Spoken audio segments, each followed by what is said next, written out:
नमस्कार। श्री गणेशाय नमः। ओम नमो भगवते वासुदेवाय। वैशाख मास कथा में आज मैं 11वां अध्याय सुनाऊंगी। इसमें वैशाख मास की अमावस्या की श्रेष्ठता बताई गई है। धर्म वर्ण की कथा है। कल की अवस्था का वर्णन है। धर्म वर्ण और पितरों का संवाद है। आइए सुनिए कि वैशाख मास में कौन कौन सी तिथियां पुण्यदायी हैं और कौन कौन से लोग इस मास के धर्म का सेवन करने से सुख को प्राप्त करते हैं। अंधे को क्या मिलता है, पंगु को, यह सब का इसमें वर्णन किया गया है। मिथिलापति ने पूछा, ब्राह्मण, इस वैशाख मास में कौन कौन सी तिथियां पुण्यदायिनी हैं? श्रुतदेव बोले, सूर्य के मेष राशि में स्थित होने पर वैशाख मास में 300 तिथियां पुण्यदायिनी मानी गई हैं। एकादशी में किया हुआ पुण्य कोटि गुना होता है। उसमें स्नान, दान, तपस्या, होम, देव पूजा, पुण्य कर्म एवं कथा का श्रवण किया जाए तो वह तत्काल मुक्ति देने वाला है। जो रोग आदि से ग्रस्त और दरिद्रता से मुक्त हो, पीड़ित हो, वह मनुष्य इस पुण्यमयी कथा को सुनकर कृत होता है। वैशाख मास मन से सेवन करने योग्य है, क्योंकि वह समय उत्तम गुणों से युक्त है। दरिद्र, धनाढ्य, पंगु, अंधा, नपुंसक, विधवा, साधारण स्त्री, पुरुष, बालक, युवा, वृद्ध तथा रोग से पीड़ित मनुष्य ही क्यों न हो, वैशाख मास का धर्म सबके लिए अत्यंत सुख साध्य है। परम पुण्य में वैशाख मास में जब सूर्य मेष राशि में स्थित हो तब पाप नाशनी अमावस्या कोटि गया के समान फल देने वाली होती है। राजन, जब पृथ्वी पर राजर्षि सावर्णी का शासन था, उस समय 30वें कलयुग के अंत में सभी धर्मों का लोप हो चुका था। उसी समय अनर्थ देश में धर्मवर्ण नाम से विख्यात एक ब्राह्मण थे। मुनिवर धर्मवर्ण ने उस कलयुग में ही किसी समय महात्मा मुनियों के सत्रयाग में सम्मिलित होने के लिए पुष्कर क्षेत्र की यात्रा की।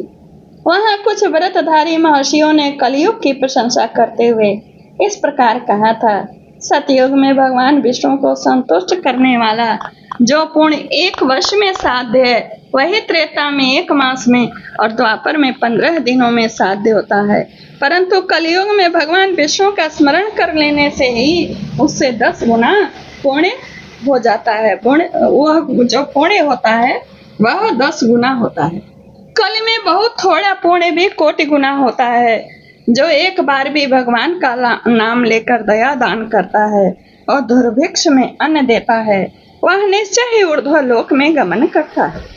यह सुनकर देवर्षि नारद हंसते हुए उन्मत्त के समान नृत्य करने लगे। सभासदों ने पूछा, नारद जी, यह क्या है? तब बुद्धिमान नारद जी ने हंसते हुए उन सबको उत्तर दिया, आप लोगों का कथन सत्य है। इसमें संदेह नहीं है कि कलयुग में स्वल्प कर्म से भी महान पुण्य का साधन किया जाता है तथा क्लेशों का नाश करने वाले भगवान केशव स्मरण मात्र से ही प्रसन्न हो जाते हैं। तथापि मैं आप लोगों से यह कहता हूँ कि कलयुग में 2 बातें दुर्घट है, शिष्णेंद्रिय का निग्रह और जीवा को वश में रखना। ये दोनों कार्य जो सिद्ध कर ले वही नारायण स्वरूप है। अतः कलयुग में आपको यहाँ नहीं ठहरना चाहिए। नारद जी की यह बात सुनकर उत्तम व्रत का पालन करने वाले महर्षि सहसा यज्ञ को समाप्त करके सुखपूर्वक चले गए। धर्मवर्ण ने भी वह बात सुनकर भूलोक को त्याग देने का विचार किया। उन्होंने ब्रह्मचर्य व्रत धारण करके दंड और कमंडलू हाथ में लिया और जटावल कलधारी होकर वे कलयुग के अनाचारी पुरुषों को देखने के लिए घर छोड़कर चल दिए। उनके मन में बड़ा विस्मय हो रहा था। उन्होंने देखा प्रायः मनुष्य पापाचार में प्रवृत्त हो बड़े भयंकर एवं दुष्ट हो गए। ब्राह्मण पाखंडी हो चले, शूद्र संन्यास धारण करते हैं, पत्नी अपने पति से द्वेष रखती है, शिष्य गुरु से वैर करता है, सेवक स्वामी के और पुत्र पिता के घात लगाया हुआ है। ब्राह्मण शूद्रवत और गौवें बकरियों के समान हो गई। वेदों में गाथा की ही प्रधानता रह गई। यह कलयुग का वर्णन देख रहे हैं वे।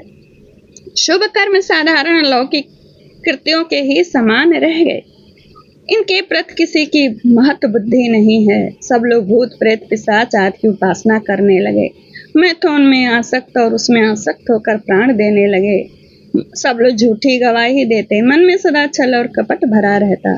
कलयुग में सदा लोगों के मन में कुछ और, वाणी में कुछ और, क्रियाओं में कुछ और, सबकी विद्या किसी न किसी स्वार्थ को लेकर ही होती है। केवल राजभवन में उसका आदर होता है। संगीत आदि कलात्मक विद्याएं भी राजाओं को प्रिय हैं। कली में अधम मनुष्य पूजे जाएंगे, श्रेष्ठ पुरुषों की अवहेलना होगी। कली में वेदों के विद्वान ब्राह्मण दरिद्र होते हैं। लोगों में प्रायः भगवान की भक्ति नहीं होती। पुण्य क्षेत्र में पाखंड अधिक बढ़ जाता है। शूद्र लोग जटाधारी तपस्वी बनकर धर्म की व्याख्या करते हैं। सभी मनुष्य अल्पायु, दयाहीन और शठ होते हैं। कल में प्रायः सभी धर्म के व्याख्याता बन जाते हैं और दूसरों से कुछ लोगों में ही उत्सव मानते हैं। अपनी पूजा कराना चाहते हैं और व्यर्थ ही दूसरों की निंदा करते हैं। अपने घर आने पर सभी अपने स्वामी के दोषों की चर्चा में तत्पर रहते हैं। यानी कार्य करने के बाद सेवक जब घर आते हैं तो स्वामी की बुराई करते हैं।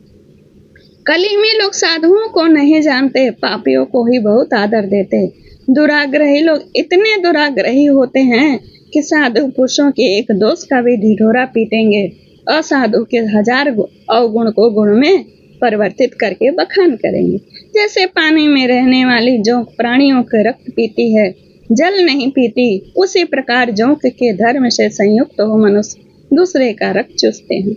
औषधियां शक्तिहीन होती हैं, ऋतुओं में उलट फेर हो जाता है। सब राष्ट्रों में अकाल पड़ता है। कन्या योग्य समय में संतानोत्पत्ति नहीं करती। लोग नट और नर्तकों की विद्याओं से विशेष प्रेम करते हैं।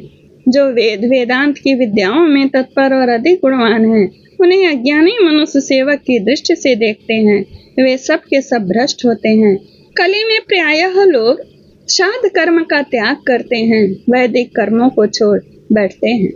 प्रायः जिह्वा पर भगवान विष्णु के नाम कभी नहीं आते। लोग श्रृंगार रस में आनंद का अनुभव करते हैं और उसी के गीत गाते हैं। कलयुग के मनुष्यों में न कभी भगवान विष्णु की सेवा देखी जाती है, न शास्त्रीय चर्चा होती है, न कहीं यज्ञ की दीक्षा है, न विचार का लेश है, न तीर्थ यात्रा है, न दान धर्म ही होते देखे जाते हैं। यह कितने आश्चर्य की बात है। उन सबको देखकर धर्म वर्ण को बड़ा भय लगा। पाप से कुल की हानि होती देख अत्यंत आश्चर्य से चकित हो वे दूसरे द्वीप पर चले गए। सब द्वीपों और लोकों में विचरते हुए बुद्धिमान धर्म वर्ण किसी समय कौतूहलवश पितृलोक में गए। वहां उन्होंने कर्म से कष्ट पाते हुए पितरों को बड़ी भयंकर दशा में देखा। वे दौड़ते, रोते, गिरते पड़ते थे। उन्होंने अपने पितरों को भी देखा जो नीचे अंधकूप में पड़े थे। उनको देखकर आश्चर्यचकित हो दयालु धर्म वर्ण ने पूछा, आप लोग कौन हैं? किस दुस्तर कर्म के प्रभाव से इस अंधकूप में पड़े हैं? पितरों ने कहा, हम श्री वत्स गोत्र वाले हैं। पृथ्वी पर हमारी कोई संतान नहीं रह गई है, अतः हम श्राद्ध और पिंड से वंचित है। इसलिए यहाँ हमें नरक का कष्ट भोगना पड़ता है। संतानहीन दुरात्माओं का अंधकूप में पतन होता है। हमारे वंश में एक ही महायशस्वी पुरुष है जो धर्म वर्ण के नाम से विख्यात है, किंतु वह विरक्त होकर अकेला घूमता फिरता है। उसने गृहस्थ धर्म को नहीं स्वीकार किया। वह एक ही तंतु हमारे कुल में अवशिष्ट है। उसके भी आयु क्षीण हो जाने पर हम लोग घोर अंधकार में हमेशा के लिए गिरे पड़े रहेंगे, जहाँ से फिर निकलना कठिन होगा। इसलिए तुम पृथ्वी पर जाकर धर्म वर्ण को समझाओ। हम लोग दया के पात्र हैं। हमारे वचनों से उसको यहाँ बताओ कि हमारी वंश रूपा ध्रुवा को काल रूपी चूहा प्रतिदिन खा रहा है। क्रमशः सारे वंश का नाश हो गया है। एक तुम ही धर्म वर्ण बचे हो। जब तुम मर जाओगे तब संतान परंपरा न होने के कारण तुम्हें भी अंधकूप में गिरना पड़ेगा। उन लोगों को पता नहीं है कि यही मेरा वंशज है धर्म वर्ण। अनजान समझ के उसको संदेशा दे रहे हैं। कहने लगे कि गृहस्थ धर्म को स्वीकार करके उसको बोलो कि संतान की वृद्धि करे। इससे हमारी और तुम्हारी दोनों की उर्धगति होगी। यदि एक भी पुत्र वैशाख माघ अथवा कार्तिक मास में हमारे उद्देश्य से स्नान, श्राद्ध और दान करेगा तो उससे हम लोगों की उर्धगति होती है, नरक से उद्धार हो जाएगा। यदि एक भी पुत्र भगवान विष्णु का भक्त हो जाए, एक भी एकादशी का व्रत रहने लगे, अथवा एक भी भगवान विष्णु की पापनाशक कथा श्रवण करे तो उसकी 100 बीती हुई पीढ़ियों तथा 100 भावी पीढ़ियों का उद्धार होता है। वे पीढ़ियां पाप से आवृत होने पर भी नरक का दर्शन नहीं करती। दया और धर्म से रहित उन बहुत से पुत्रों के जन्म से क्या लाभ? जो कुल में उत्पन्न होकर सर्वव्यापी भगवान नारायण की पूजा नहीं करते। इस प्रकार प्रिय वचनों द्वारा तुम धर्म वर्ण को समझाकर उसे विरक्ति पूर्ण ब्रह्मचर्य आश्रय से गृहस्थ आश्रम में प्रवेश करने की सलाह दो। तब पितरों की यह बात सुनकर धर्म वर्ण अत्यंत विस्मित हुआ और हाथ जोड़कर बोला, मैं ही धर्म वर्ण नाम से विख्यात आपके वंश का दुराग्रही बालक हूँ। यज्ञ में महात्मा नारद जी का यह वचन सुनकर कि कलयुग में प्रायः कोई भी रसेंद्रियां और शिश्नेंद्रियों को दृढ़ता पूर्वक संयम में नहीं रखता, मैं दुर्जनों की संगति से भयभीत हो अब तक दूसरे द्वीपों में घूमता रहा। इस कलयुग के 3 चरण बीत गए, अंतिम चरण में अभी 3.5 भाग व्यतीत हो चुके। मेरा जन्म व्यर्थ व्यतीत है, क्योंकि जिस कुल में मैंने जन्म लिया उसके माता पिता के ऋण को भी मैंने चुकाया नहीं।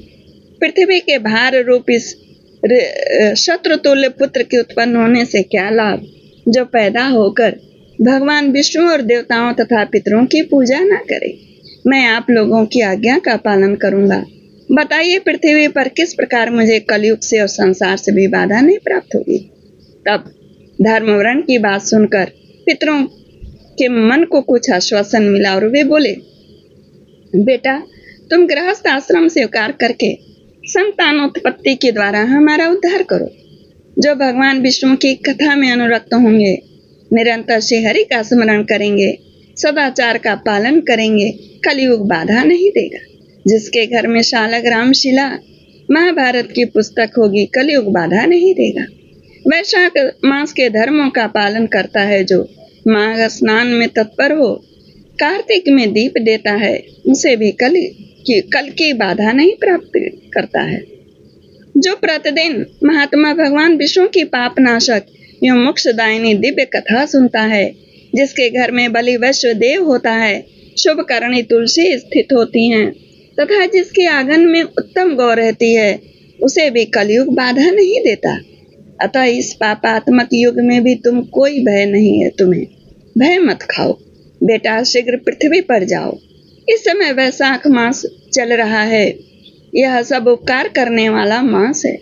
सूर्य के मेष राशि में स्थित होने पर 300 तिथियां पुण्यदायिनी मानी गई हैं। एक एक तिथि में किया हुआ पुण्य कोटि गुना अधिक होता है।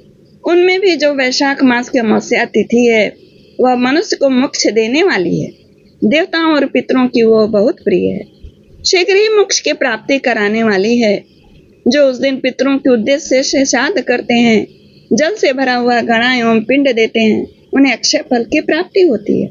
अतः महामते तुम शीघ्र जाओ, जब अमावस्या हो तब कुंभ सहित श्राद्ध एवं पिंडदान करो। सबका उपकार करने के लिए गृहस्थ धर्म का तुम आश्रय लो। धर्म अर्थ और काम से संतुष्ट हो, उत्तम संतान पाकर फिर मुनि वृत्ति से रहते हुए सुखपूर्वक द्वीप द्वीपांतरों में विचरण करो। पितरों के इस प्रकार आदेश देने पर धर्म वर्ण मुनि शीघ्रता पूर्वक भूलोक में गए। वहां मेष राशि में सूर्य स्थित रहते हुए वैशाख मास में प्रातः काल स्नान करके देवताओं ऋषियों तथा पितरों का तर्पण किया।